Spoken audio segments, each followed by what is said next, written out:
Sambutan Gubernur Nusa Tenggara Timur kepada Bapak Emmanuel Melkiades Lakalena dengan hormat kami silakan. Baik, ini MC ini luar biasa. Dia MC, dia berdoa. Saya dulu di sambutan pertama. Baik. Yang saya hormati Kepala Kantor Wilayah OJK Provinsi NTT sebagai tuan rumah. Yang saya hormati Kepala Kantor Perwakilan Bank Indonesia Provinsi NTT tadi Jimmy ini walaupun baru datang tapi saya lihat karena sudah memantau NTT dari Bali juga sekian lama, jadi langsung tiba langsung main-main tidak pakai penyesuaian. Jadi begitu Pak, ini Pak Jimmy ini pemain lama. Kemudian Kepala Kantor Wilayah Dirjen Pemerintahan Negara Provinsi NTT ada juga. Jadi kita punya dua orang namanya ahli yang cukup berbahaya. Satu pencetak uang, satu pengendali uang. Jadi satu cetak duit siapa dicetak terus.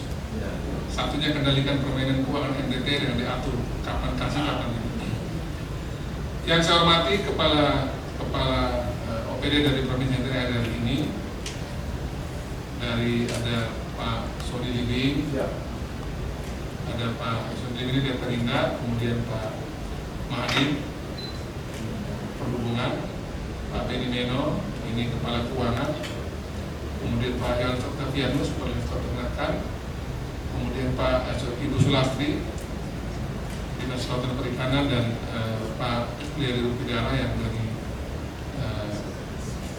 Koperasi dan UMKM. Bersama dengan Pak Victor Manek dari PMD, dan Ibu Sylvina dari Kepala Biro Ekonomi.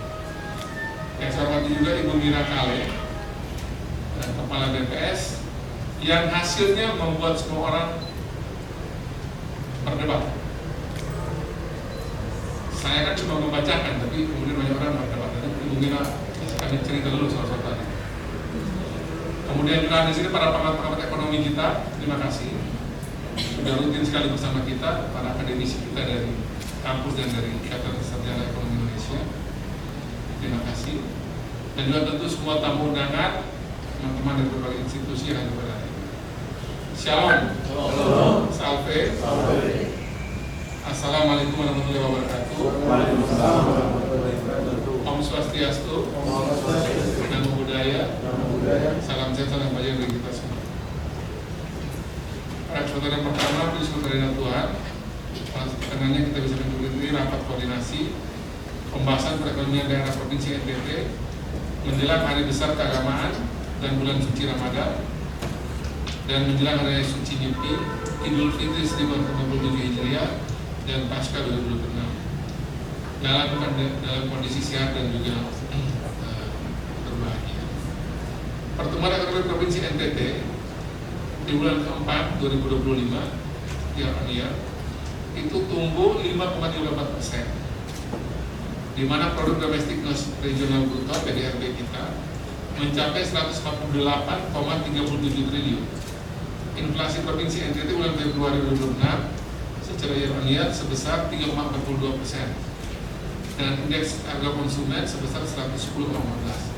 Ini angka-angka ini menyentuh angka-angka psikologi semua ini, yang cukup membuat kita juga masih harus berwaspada tingkat tinggi.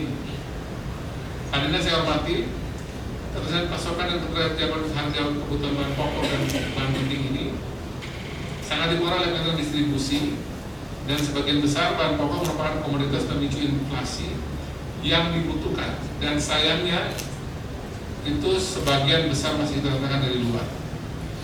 Distribusi menurut lapangan usaha Indonesia oleh sektor pertanian, kehutanan, perikanan sebesar 27,62% dan pertumbuhan 2,22% year-on-year, yang menunjukkan bahwa sektor ini perlu mendapat perhatian dalam rangka membangun ekonomi NTT.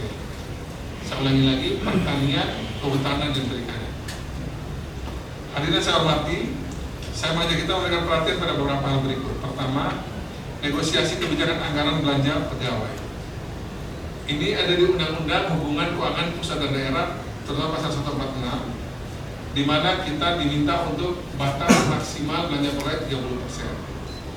Dan syukurnya kemarin itu juga sebenarnya juga agak berbau kecelakaan sebenarnya. Saya bicara itu di forum wartawan, saya pikir tidak direkam dengan sangat serius. Saya coba ngomong dengan Pak Kepala BI, ngomong dengan Kepala OJK, ngomong juga dengan Pak Adi, ngobrol-ngobrol santai. Pas ditanya kan saya ngomong juga kan. Ternyata itu rekamannya live lagi, ya udah itu saya punya inilah. Namanya juga ngomong santai jadi serius, terpaksa jadi serius karena sudah direkam di semari. Makanya saya langsung panggil Pak Benny Meno sama kepala lain, saya coba kita itu kembali coba, biar lebih detail lagi. Tapi juga ternyata itu bagus juga karena ternyata dengan kita dengan paling model begitu, satu republik semua sekarang akhirnya konsentrasi ke isu ini dengan serius. Dan saya pernah dari Pak Benny Meno tadi mengatakan, seluruh Indonesia yang mengalami yang seperti kita ini diam-diam sudah pergi Jakarta semua, pergi negosiasi soal ini barang. Dan angka dari Kemendagri itu ada 90% lebih yang akan kena dari ini barang satu republik. Jadi itu besar sekali kan. Mudah-mudahan nanti akan ada ketemu formulasi yang tepat untuk soal isu ini. Ini isu yang terjadi gara-gara kita, ini gara-gara PWI.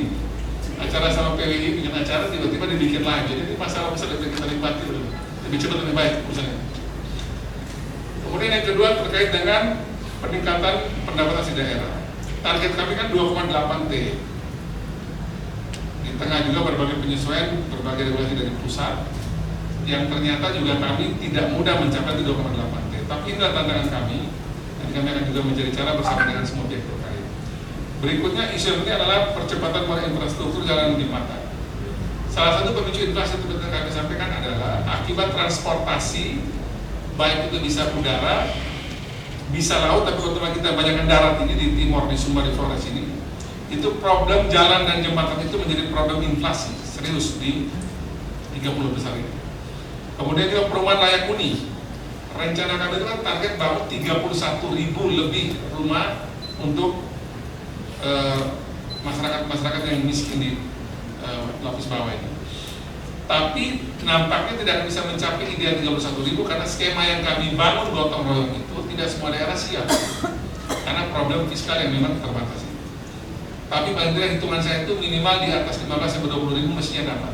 Kita bisa bangun untuk masyarakat seluruh Indonesia yang tidak baik.